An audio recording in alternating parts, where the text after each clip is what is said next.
Okay, hello and welcome to the next episode of Ask the Accountant. We've got cool friends. In this episode, we've brought in someone a bit left field. Someone that's been very, very helpful to us in the last year or so. But someone that's happy to remove the black magic around his specialist field and to speak in plain English terms to both accountants, bookkeepers, and their clients. So, Peter, welcome to Ask the Accountant. We've got cool friends. Why don't you take a few minutes, introduce yourself and what you do? Hello, everybody. My name's Peter. I'm a licensed insolvency practitioner for my sins. It's often a misconception what an insolvency practitioner does, kind of who we are. Often when you walk into the room, there's images of silence and odd looks, but effectively we see ourselves in our profession as recovery, renewal, facilitating the growth of the UK economy. Every now and again, we've got to put a company into liquidation where we can't save them, but we do our best as a profession. It's a very small profession. There's only 2,000 of us roughly in the UK.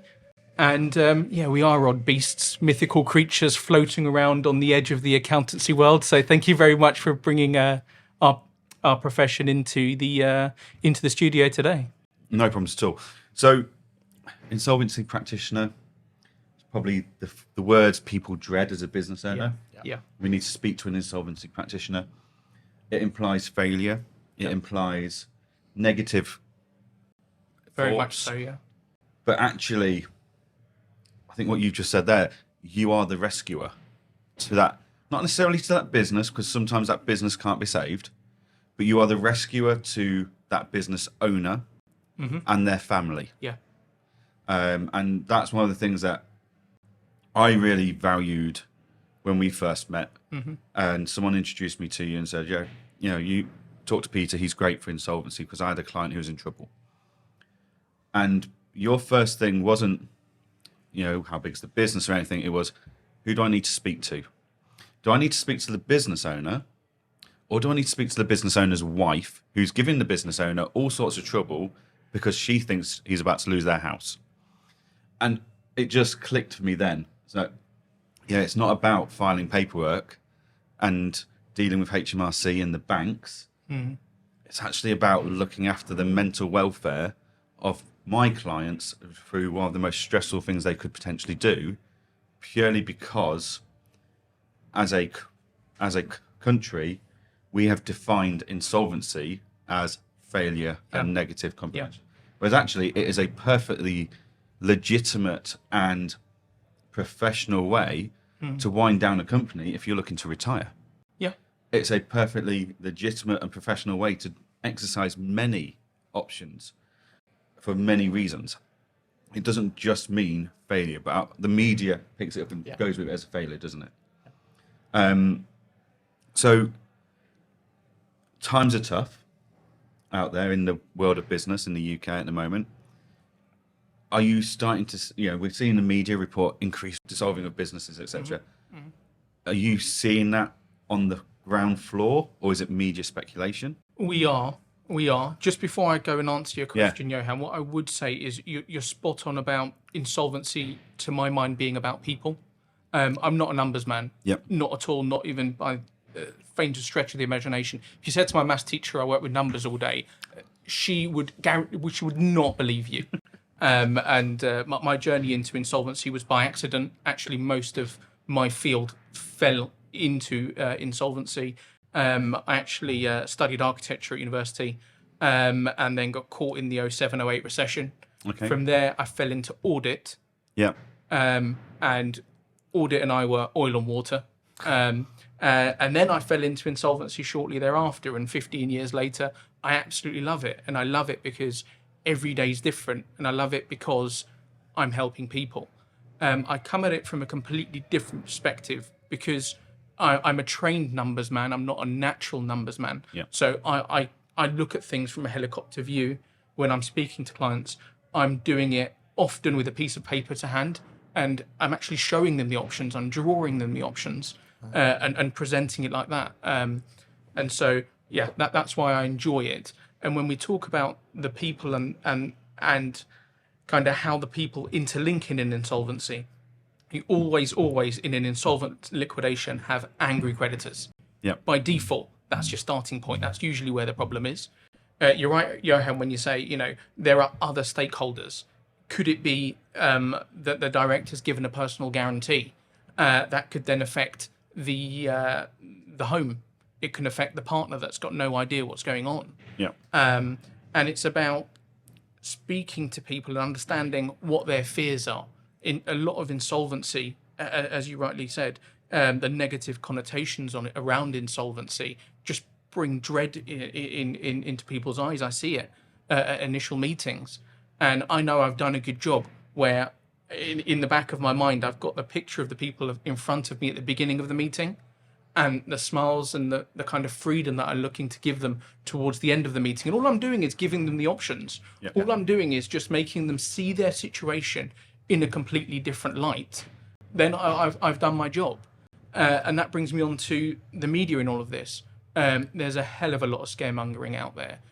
It makes, I suppose, in Britain, we enjoy talking about the weather, and more often than not, we're talking about if it's going to rain and when there's bad weather. Yeah. When there's sunshine, we can't sit back and enjoy it. We're moaning that it's too hot, that I'm going to get burned. And there seems to be that around the UK economy. The UK economy, in my eyes, touch wood, is steady. We're not in a bad place.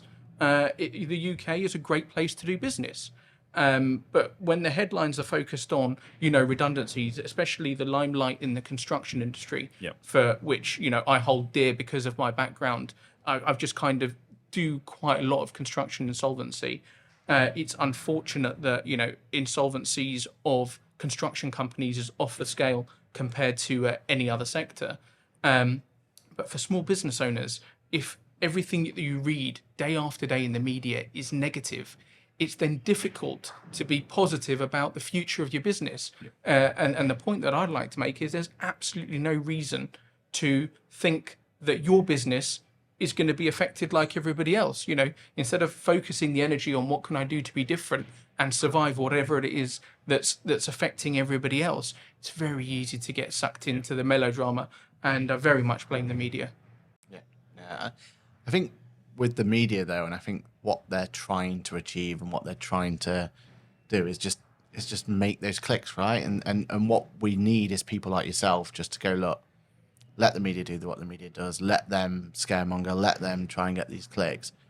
What I always appreciate about you is you just lay it out that, like, this is the actual truth, this is the realistic of it. And I think the biggest thing that I've ever learned from you is also that whole idea of when to start thinking about talking to someone like yourself, because it's so easy, right? It's, as the client, they're going to want to almost bury their head in the sand at some point. It's their baby that could be in trouble or whatever. But as the accountant as well, it's almost like we almost feel like we failed in some respects. Yeah. And we've got to be the one to say, right, this is when we need to talk to you. We need to reach out to you. Have you got kind of any advice of when that should happen? Is there any kind of warning signs that you look for? Yeah, most definitely. Think of, if we can take the words insolvency practitioner and make them disappear, pretend they don't exist. Yep. That's not our label. And think of me as a business recovery specialist. All of a sudden, it's a completely different conversation. Yep. Think of me as a business doctor, and you can never go and see your doctor too soon. Yep. The sooner you go, the earlier the diagnosis. Whatever it is that's affecting the business, you've got more chance of, dealing with it. You've got more options on the table, so to speak, the earlier that you sit down and have a conversation. Prime example is I often get panicked phone calls where there's a winding up petition, usually from a HMRC, and it's usually 2 weeks away. And I'm like, oh, God. So then all of a sudden, the informal options, the negotiation, the time to pay arrangements are out the window. More often than not, that petition is about to be advertised. As soon as it's advertised, the bank accounts are frozen and then the business is crippled. Yes, we can deal with that situation just with very limited options. And the best that you can do, think of it of life support and you do an orderly wind down of the company by way of a voluntary liquidation where possible. Fast forward that to conversation I was having at the beginning of this week about a furniture retailer. He knows he's in a little bit of trouble, owes a bit to the landlord. Suppliers are beginning to start knocking on the door, but he's come to me early, and so not one to talk myself out of a job, as you rightly said. I say exactly how it is. And for me, an informal arrangement, a conversation with the one or two key suppliers and the landlord who were owed the big money, and say, look, this is my cash flow forecast. This is what I intend on doing with the business. Will you support me over the next 3 to 4 months, where I can continue to pay my ongoing liabilities, but I can't pay the arrears, and by month 4 of my projection, I'll be able to begin making a dent, and I'll be able to repay you all in full over the next kind of 6 to 12 months. Informal arrangement. I'm not going to charge for that. This is what you can do. Go ahead and do it. If you need any help, give me a shout. Which is very much in line with how you and I work, and a lot of accountants and bookkeepers are starting to work, which is advice is free at the point of requirement. We will charge you to implement that advice. If you want me to go and have that conversation with those suppliers for you, that is going to cost you. Exactly. But I'm going to tell you how you can go and do it yourself free of charge. Yeah. And I think that's not something anyone ever thinks of when they think of business recovery. Like, they think the moment I go and have that meeting, like when I go and meet a lawyer, they expect that stopwatch to start, and then that's it. Like the taxi meter, it keeps racking up. Yeah. And to have someone in business recovery that works the same way as the accountant or bookkeeper that the client knows and trusts and wants to work with is a huge bonus, especially at such a high stress time. Yeah. Lawyers are a completely different beast. They make me nervous. Oh, they make everyone nervous. Exactly. They make everybody nervous. But most definitely, it's about having that strong relationship. The relationship between the introducing accountant and the insolvency practitioner is imperative to best be able to assist that client at their time of need. There are times that people come to me, off the street, or they've seen me on LinkedIn or Instagram, and they'll pop me a quick message. But without the support of the accountant, it's quite difficult to be able to advise them, because that information that I need to be able to formulate an opinion on where this business is going and assess the options is often missing. And it makes my job so much harder. Similarly, I say to all my introducing accountants, you're not bothering me. When I am always available on the end of the phone. Trust me, what I do day to day is not that important. It is filing some forms and reading some reports. And every now and again, I'll pick up a calculator just to double check, because my mental maths is atrocious. Pick up the phone. We'll have an off the record chat with the accountant in the first instance, get an understanding, and then we can meet with the client face to face where possible. Zoom also works absolutely fine these days, and just take the heat out of the situation. Often clients are super stressed about the wrong things. They're stressed about, these demand letters. Well, actually, all these demand letters are from all big corporations. The fact that, you owe them 5, 10, 15, 50 grand, you're a small debt in the bigger picture. Don't worry about it.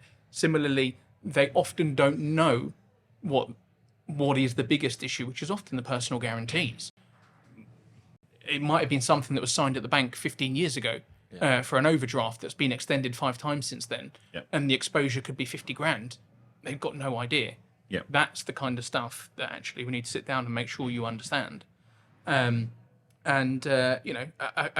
have got a very difficult job. I do feel for you guys, because you're expected to know about tax.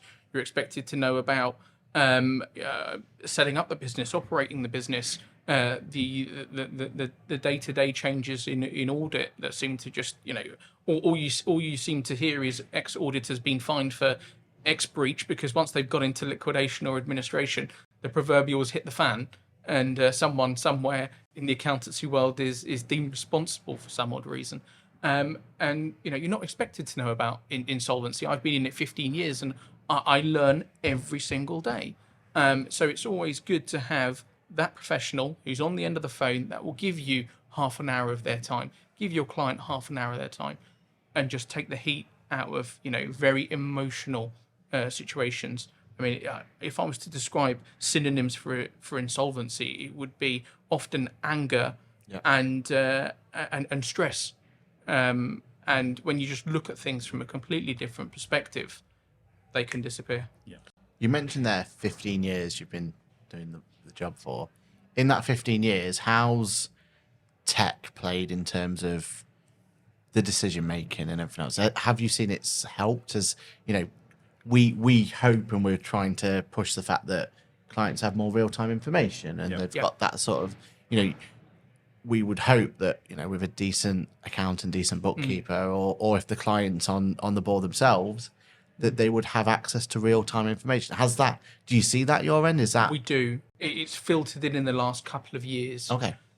So once a company goes, an insolvent company enters into some form of procedure, the insolvency practitioner has to report to the insolvency service, and that involves going through the bank statements and company books and records. When I first started, that involved boxes of receipts dating back from 5 years ago with nothing in the last kind of 18 months, and very rarely anything that wasn't covered in the previous accounts. So the period that I'm interested in is from the last accounts to the point of insolvency, what's happened. And more often than not, I've got absolutely nothing.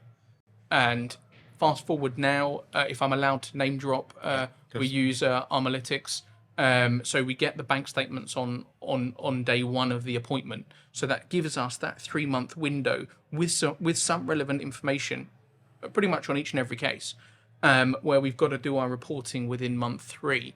That's been a huge game changer for us, especially where the companies don't have a cloud-based system. With that, we're able to pull up a trial balance, and that helps our kind of investigations, very much so with something like illegal dividends.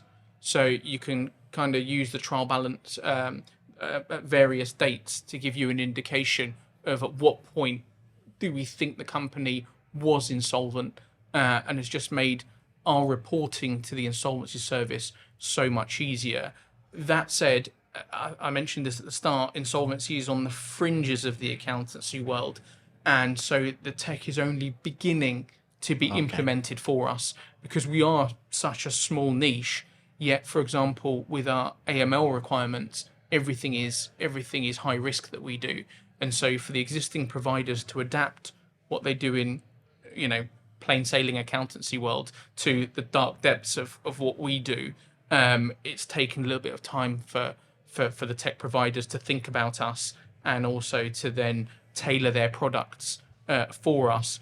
But us as insolvency practitioners, we are waiting for more. Okay, so in the accounting and bookkeeping space, and there is still people out there that do not embrace tech, and encouraging change in the industry can be a challenge. Yeah. As a sector in business recovery, are you, as an industry, do you feel like the industry is very forward facing, and you want to embrace things like, obviously you're embracing Armalytics, you're getting access to QuickBooks and Xero so you can run your reports and work out what needs to be done. Would you say you're an outlier or an early adopter of the industry, or actually, no, the industry's crying out for this. Everyone's asking for it. We're just waiting for the software providers to get on board with us? It's a combination of both. I mean, the insolvency industry has been predominantly serviced by Turnkey, who provide IPS for short. It does stand for Insolvency Practitioners System, and that's been around since day dot. There's been a couple of competitors, but they've not been able to break into that space. And because it's such a small industry, you kind of stick to what you know. And so the adoption of tech has been historically met negatively. But I'd say that as an industry, we're so squeezed by regulation that in order to, and we're not charities, we're businesses, and we want to make money like everybody else, that we've had to adapt and bring in new tech in order to deal with the added regulation in a time and cost effective way, so that we can still do the work in roughly the same time scale. Give you an example. When I first started 15 years ago, my AML checklist was 1 page, my ethical checklist was 1 page, and then I could issue an engagement letter. That took all of 10 minutes. Now I have to do a bribery checklist, anti-money laundering checklist. That is about 50 pages long on the last check. An ethical checklist, a GDPR checklist, then a case strategy note, have an indication of what my estimated expenses might be, and it could be an insolvency that lasts 1 year, 2 year, 3 years, or if it's a construction company with a huge retentions list, could be years and years, and then I can put that together in an engagement letter. It takes me 4 to 5 hours to onboard a client. It used to take 10 minutes. So therefore, there has to be other efficiencies in the insolvency process, and the only way to do that is to adopt technology, 100%. So just on that thing with technology, for me, if you were going to fast forward and you're going to look at it, because I think my favourite bit, or the most impactful thing you've said today, was that analogy of the doctor, and about, in your role, you want to be seen more of a business saver, and looking there, and the whole idea get to a doctor early. Do you feel like technology, especially now we're talking about AI all the time, and AI is the big buzzword, do you think that's an opportunity where, if done right, that could actually get an opportunity where people can come and see you sooner, because AI can say, well, there's a bit of a problem here, you've probably not noticed it, we see trends, we see this is where you're coming in. Do you see that's the future we're going to? 100%. I'm going to embarrass myself here to say that way back when, a couple of years ago, when I tried to do my own tax return, and you put in your expenses in for, I think it was an investment property, and you just got a big red box saying, are you sure that your expenses are this, because it's way too high? And I was sitting there sweating. I was like, oh my God, have I done the wrong thing? There are some very simple warning signs. Often it's, is there a huge director's loan account building up? If so, why? Is it to meet day to day, or is it for investment and growth of the business? Are the trade creditors beginning to stack up? Is there an issue with falling behind on HMRC payments? And those kind of trigger warnings, that would be great if there was a flag to say, is there an issue? You should speak to your accountant. You should speak to whoever, and that will enable directors to get the right advice before making a wrong turn. A very simple one being continuing to draw dividends at a time that your balance sheet insolvent. I think that's quite a simple catch, given that there's real-time information to be able to pick up those warning signs. Okay, so what we found here is someone that gives advice freely and then charges for implementation if required. And getting that advice is no hassle. Fairly tech adopted and looking forward to the opportunities that tech offers. I want to go back to something you said, though, earlier about where people have found you on Instagram and LinkedIn and stuff. Now, if I think of insolvency practitioners, or business recovery, as I will now refer to it going forwards, I love that. I think that's fantastic. Like, where would I expect to find someone like that? I'd probably expect someone to be hanging around a networking group, a BNI group, who is actively going around the groups looking for accountants to add to their address book. Maybe I'd expect to find them on LinkedIn, because that's more of a professional network. But you were saying there, and I've seen your Instagram posts and stuff, you posting yesterday that you're at the digital accountancy show, etc. Instagram doesn't seem to me like a natural place for me to go, I know where I'm going to find an insolvency practitioner, I'm going to go on Instagram. Like, bookkeeping and accounting is not a photographic industry, shall we say. No. It's not something that we can easily get photos of every day without breaking GDPR issues and stuff. I go, this is me today. This is what I'm doing. Check out this on the screen. Yeah. Like, what made you think Instagram? That's where I'm going to go, and I'm going to build a following, which you have done. Yeah. And you've done it successfully, and you're successfully getting inquiries off the back of it.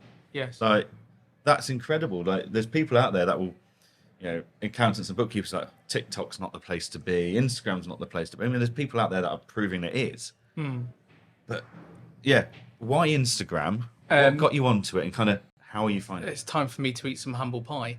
So, during lockdown, my wife is a primary school teacher. Yeah. She was doing some ad hoc private tutoring. As a result of a lot of the kids not having access to online lessons, she began offering online lessons. And it's at that point I said, I think it's time to set up a company, because we could see that this was really going to take off, and touch wood, it really has. And as part of kind of the marketing plan, she was spending a lot of time on Instagram. At which point I just said, I think you're wasting your time here.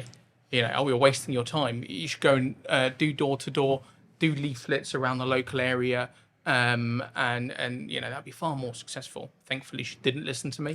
And what she was doing 60-second videos for different age groups per day for parents to activities to do with their children that were part fun, part learning, especially for the children whose schools didn't have any online lessons right at the beginning of lockdown. She managed to build a following of about 25,000 in about 9 months. Wow. And she was getting an inquiry a day for tutoring. At which point I said, right, I was so wrong that I'm going to set up my own Instagram. And it took me a bit of time to understand how it would work for me. Without any disrespect to insolvency and insolvency practitioners, we're not that interesting. What we do is not that interesting.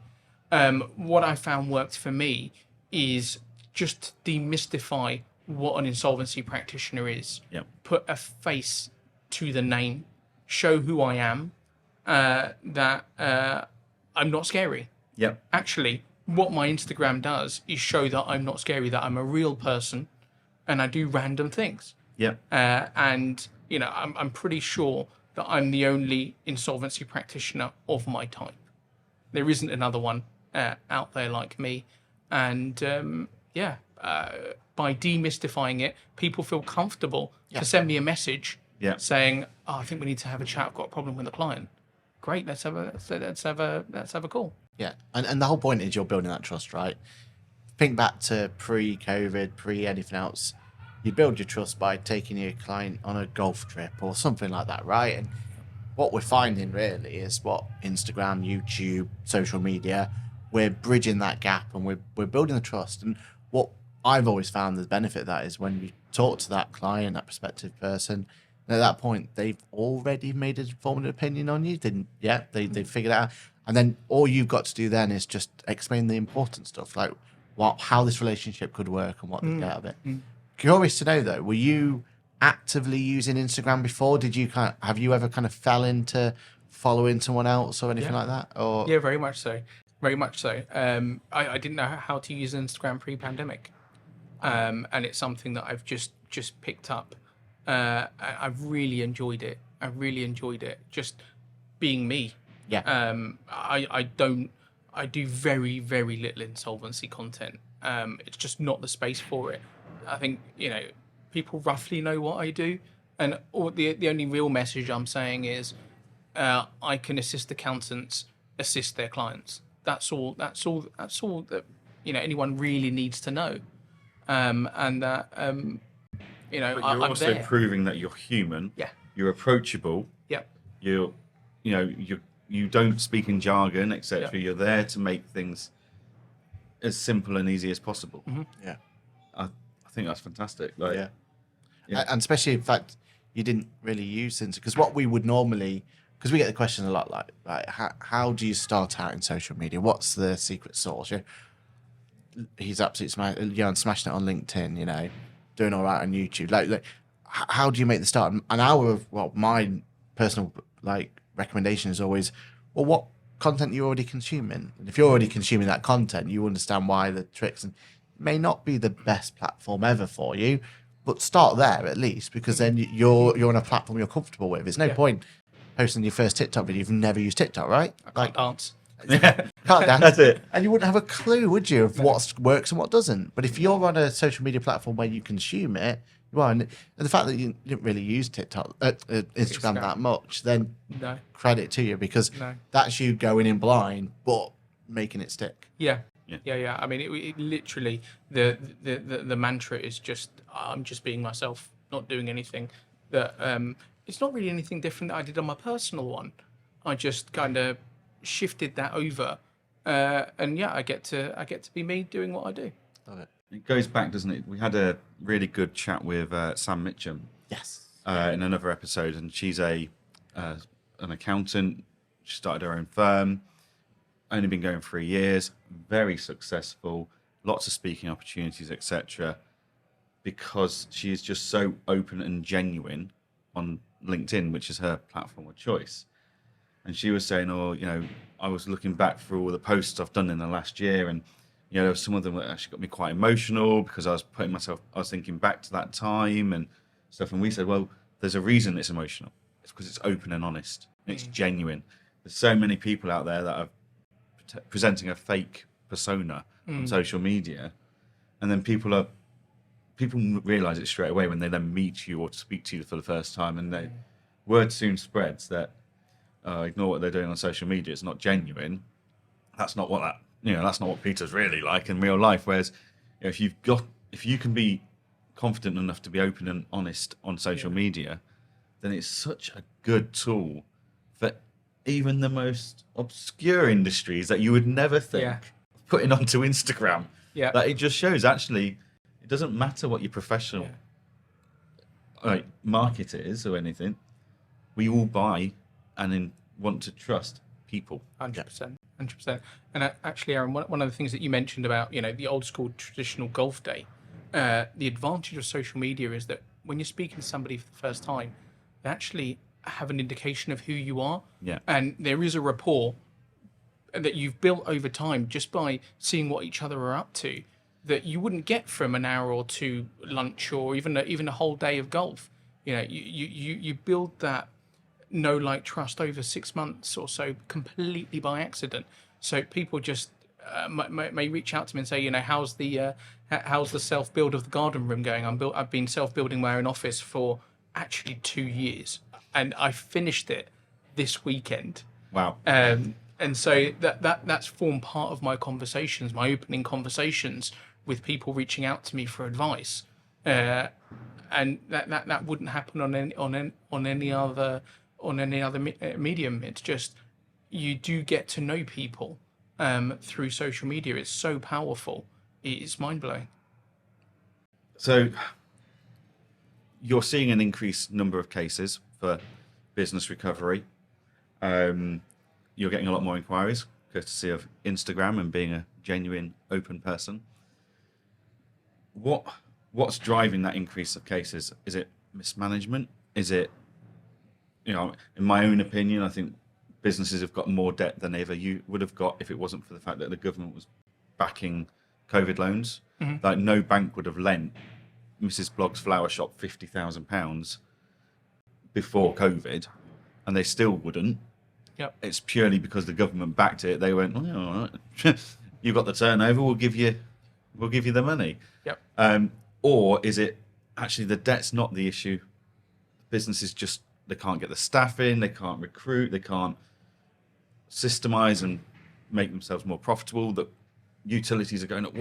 What is driving that increase in people looking for your support? Or is it people are just getting to that, the baby boomers are retiring and, they don't want to sell the business on. They just want to shut it down, which again is such a good option for you to support them through that, because it just makes it all completely efficient and done right. Mm-hmm. What's driving that spike in demand for you at the moment?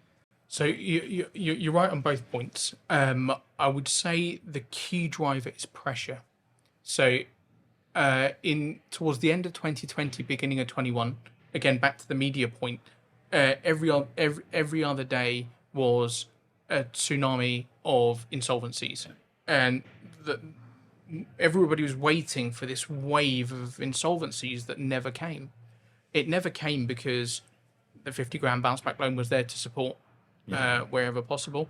There was also a complete backlog in the courts. HMRC being HMRC were not in a position to chase their debt.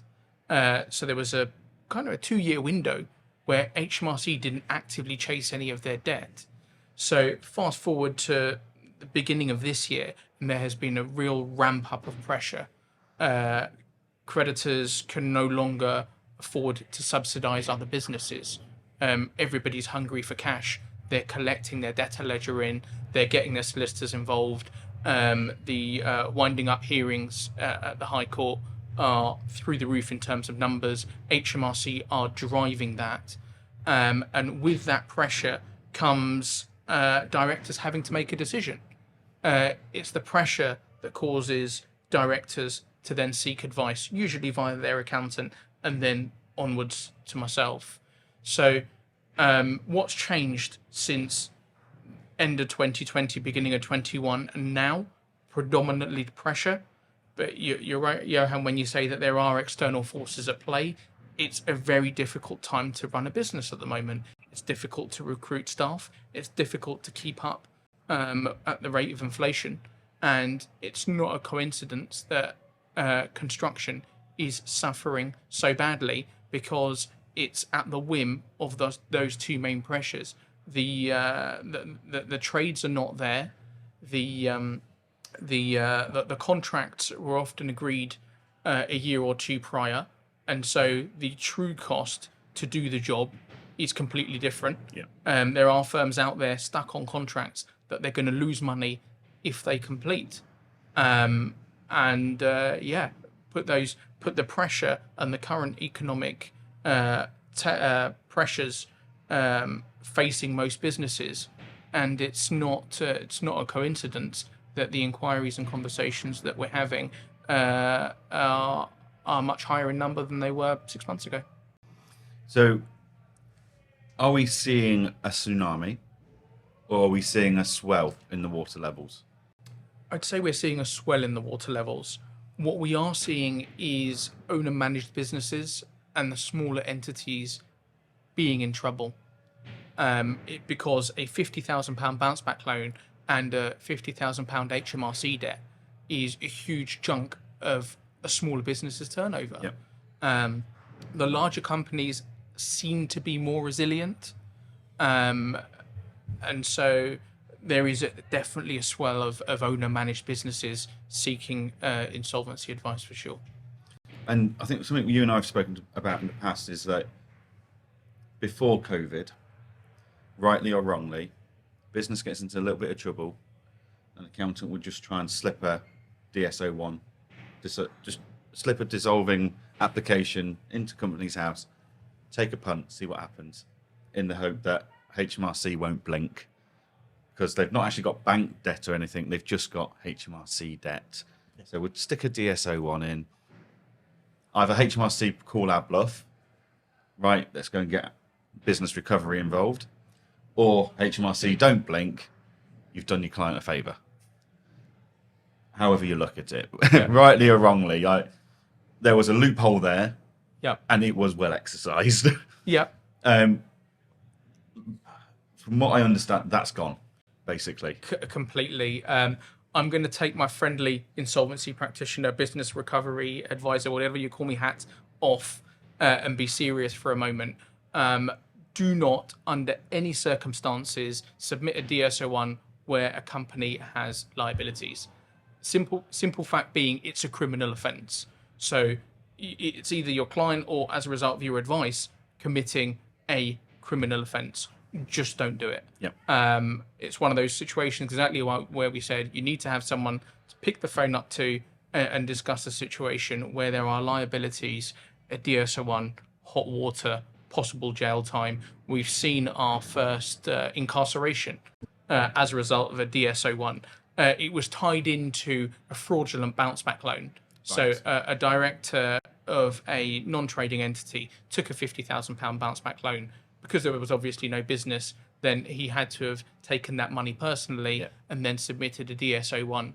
At the point of submitting the DSO1, it was a criminal offence. Put that in with the fraudulent bounce back loan and utilisation, and 2-year jail term was the answer. Wow. There we go.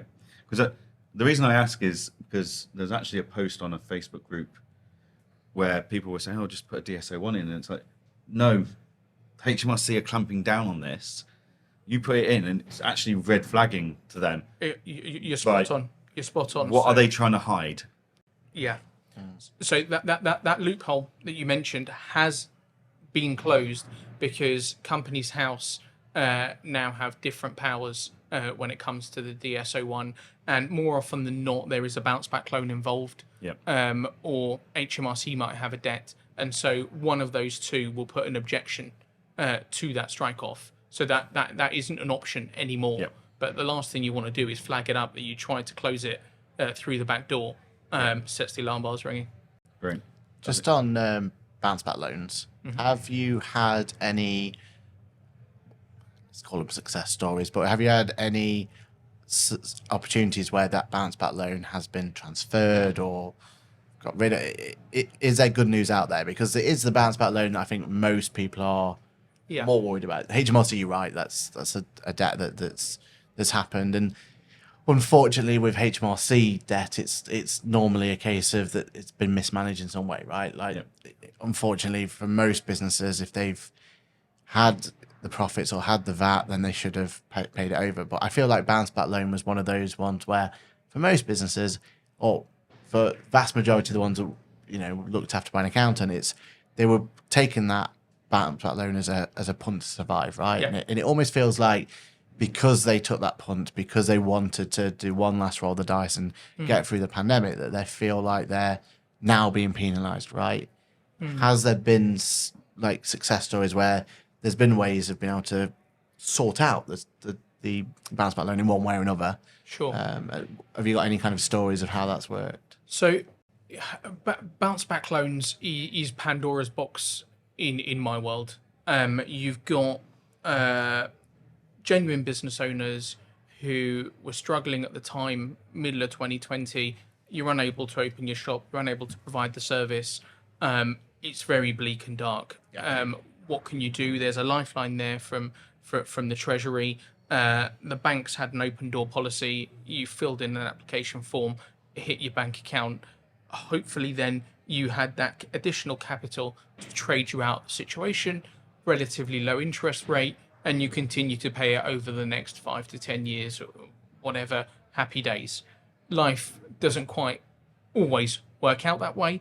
And so where you have a genuine attempt to trade out the situation, however, for whatever reason, the business hasn't been able to get back on its feet, more often than not, it's because post-COVID world is completely different to pre-COVID world. A business model that worked then doesn't necessarily work now. And so, a £50,000 bounce back loan in the middle of 2023, maybe 8 to 10,000 of it might be paid off. So it's a liquidation with 30, 40,000 outstanding, often a little bit to HMRC and some trade creditors, where the proverbials hit the fan, the business has no longer got any legs, and rather than increasing that list of creditors, directors are taking advice and placing the company into liquidation. That's how a bounce back loan and insolvency interact. As long as the directors have made a legitimate application for the bounce back loan. So if you're applying for 50,000, you would have needed a turnover of 200,000 in 2019, or a projection to that effect if you only began trading in 2019. That seems to be at the bottom of the T's and C's and the most minor font, because it seems as though this has only just come into people's conscience. And for that, I blame the banks and I blame the Treasury. I think that some level of due diligence was possible. I get we're in the height of the pandemic, but to submit the last year's accounts that had the turnover, or even simpler still, the banks know what the company's turnover is because the banks receive the turnover. Exactly. Yep. Yeah. So I really struggle to accept how the bounce back loans were set out in terms of the application process. It left it totally exposed for fraudulent applications, both knowingly and unknowingly. Yep. You look at those application forms and it says, what was your turnover? Well, what was your turnover when? In the last accounts or in 2019? Not clear. So there are instances where the bounce back loan itself, the amount that was applied for was incorrect. That seems to be less of a problem than if the bounce back loan was misused. Right. So misuse, as you mentioned, Aaron, could be taking funds into one company but utilizing it for another. It could be, and I have seen instances of this, used to buy a car, fund holidays, fund potentially an excessive lifestyle. On the flip side of that, there are directors who fell into that gap, and we heard it a lot in the media at the time, of those who weren't being helped, that didn't have access to furlough. It's not unusual for a director to be taking a minimal salary and dividends, and then furlough doesn't help when you're on £900 a month. Yeah, 80% of 900 is not a lot. Is not, and even worse was then a lot of those directors, through their accountants and bookkeepers' advice for years, were on an annual payment, which meant that one payment in 1 month fell outside of the furlough claim period, which means they didn't get a penny. Yeah.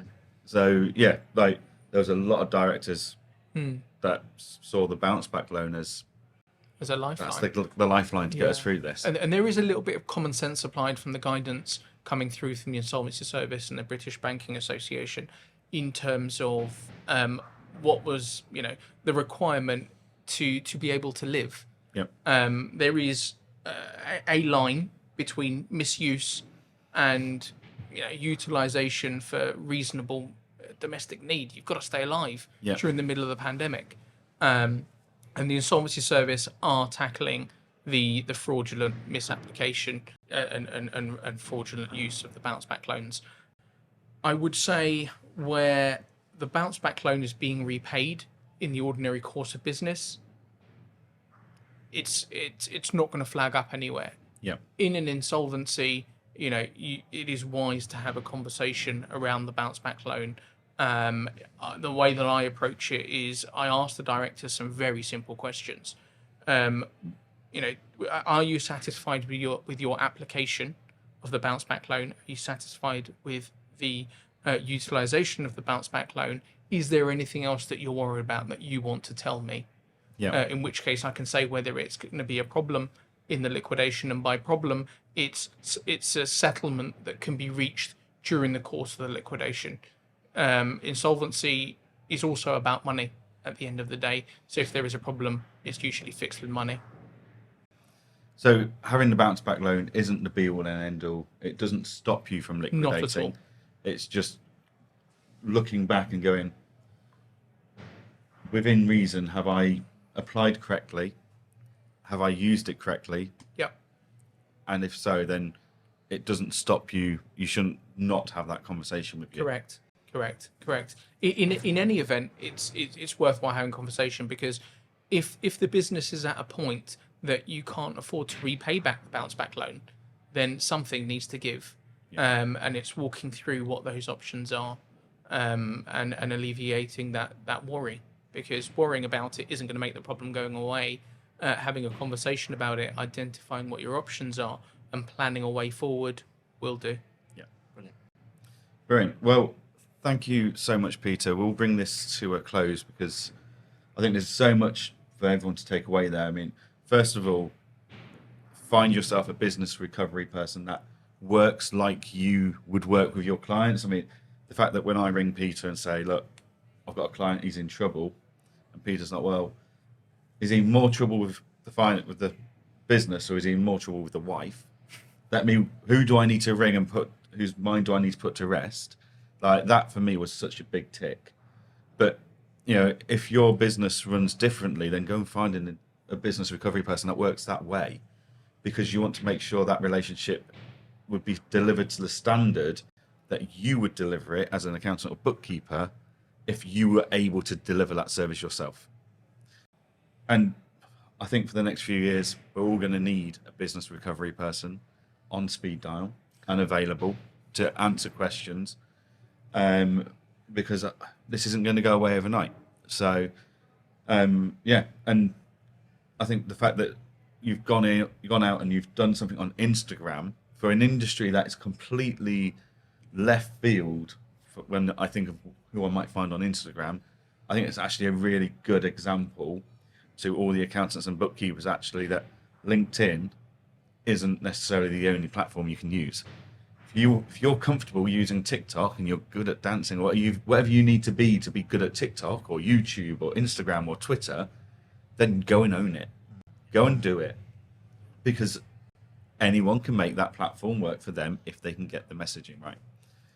So lots for our listeners to take away there. Before we end, Peter, where can people find you? How can people find you? And is there anything else you'd like to plug while you're here? Sure. So, best place to find me, given that we've given it so much airtime, my Instagram handle is @in.Solvency. That's IN_solvency. I am also on LinkedIn, and I'm sure we can put my details at the bottom. I'm only ever a phone call away. Great. And he is. Unfortunately, he keeps answering his phone when he's meant to be spending time with his wife or child or going out for the day. And I feel really guilty. Yeah, I must admit that did happen. That did happen, yeah. I'm just about to go out. Right, I'll call you back. No, it's all right. No, I'm going to call you back later. But you know what? That's how I am with my clients. So it's just fantastic that you're always willing to help. So thank you again for all of your insights, Peter. Really enjoyed that. Thank you for having me. You're more than welcome. So if you want to get more insights from our guests on We Have Cool Friends, or if you want to listen to our weekly show, remember we go live at 8:30 every Monday morning on your favourite social media channel. So tune in and get the latest news, tech and software insights from us. And every 2 weeks we try and put out an episode where we're interviewing one of our cool friends like Peter. Thank you, Pierre. Thank you.